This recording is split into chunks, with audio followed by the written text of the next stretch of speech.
right, Lily, I have a selfish question that I'm curious about, and I just want to know if you have like a favorite nutrient. Like, what is something you Hmm. love talking about? What is something you feel is uber important that maybe doesn't get enough hype in this world? Gosh, that's hard to choose. I mean, if I'm gonna go by probably the one I talk about the most outside of like the protein conversation, it would have to be choline. Mm. So choline is a B vitamin-like compound. It has some functions in the body. Kind of, I call it like folate's long lost cousin because it functions in a lot of the similar pathways like methylation that folate does, and does also support neural tube development. Everybody thinks about folate and the prevention of neural tube defects. Like choline also has a direct role in the prevention of those. And I also think choline, I mean, part of why it's an interesting nutrient is it is the most recent micronutrient to be added to the essential list, at least in the United States. It wasn't recognized as an essential nutrient until 1998.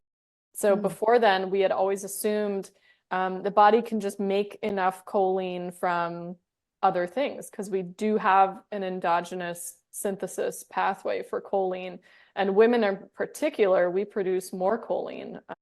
It's really dependent on estrogen levels. However, as of 1998, we found like, oh, actually, that pathway isn't sufficient to supply optimal levels of choline.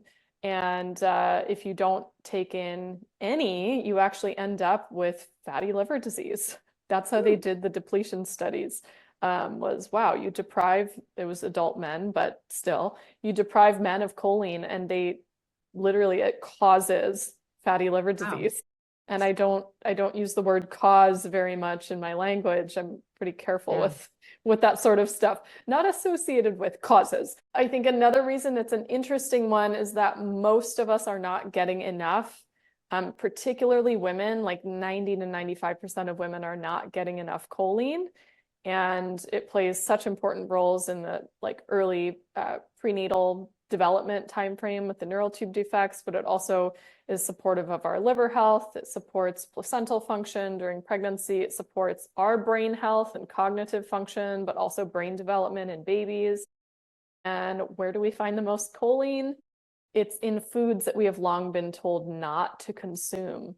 So Mhm. egg yolks and liver, and some other organ meats top the list for the richest sources of choline. And yet we've been told not to eat those foods for many Right. reasons.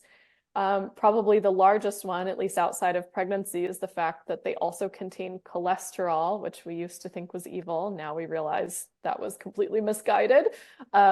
In pregnancy, there's some other, different also misguided considerations on, like vitamin A, for example. Yeah. So, it begs the question, if choline is essential, we now know, the recommended levels they came up in the late 90s are, I mean, they're based on data from men, so they made estimates for women and for pregnancy and lactation, but we now have pretty significant data, like randomized controlled trials showing we might actually need like double the amount of choline than they thought. Which begs the question, like, can you get enough choline if you're not consuming these foods that are richest in choline? And the Right. answer is probably not. So it's a really, really tricky nutrient for people to get enough of if they don't consume eggs. It's that explains like half of our choline intake right there. Eggs with the yolks, because the choline's only in the yolks. And then from there, when you have people who eat, for example, a vegetarian diet, unless they're taking like a choline supplement, which there are vegetarian choline options, most people aren't. And vegetarians consume like half the choline that like a typical omnivore consumes. So it's a tricky nutrient. I think it's one we need a lot more attention on. It's not like standard that it's in all multivitamins or prenatal Mm. vitamins, and that needs to change. Yeah. So I do like to highlight that one quite frequently.